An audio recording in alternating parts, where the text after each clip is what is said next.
நிறைய ஹதீஸ்கள்ல பார்த்திருப்போம். குர்ஆன்லயே அல்லாஹ் சொல்றான் அந்த மாதத்தினுடைய சிறப்பை பத்தி.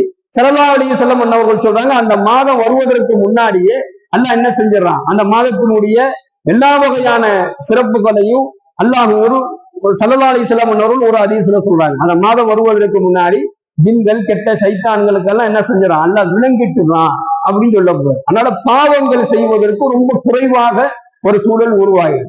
பாவங்களை அவ்வளவு சீக்கிரமாக மற்ற நாட்கள்ல மற்ற மாதங்கள்ல செய்வதை போன்று அவளால் என்ன செஞ்சிட முடியாது, பாவங்கள்லாம் செய்ய முடியாது. அவ்வளவு ஒரு பரக்கத்தான ஒரு மாதம். அதுல அல்லாஹ் கொடுக்கக்கூடிய நோன்பு ஆக உயர்ந்தது. அந்த நோன்பு ஆக உயர்ந்தது. சுன்னத்தான நஃபிலான நோன்பல், இது பரலான நோன்பு.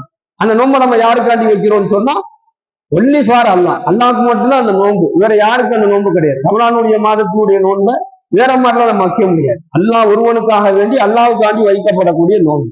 அந்த நோன்புக்கும் நிறைய சிறப்பு.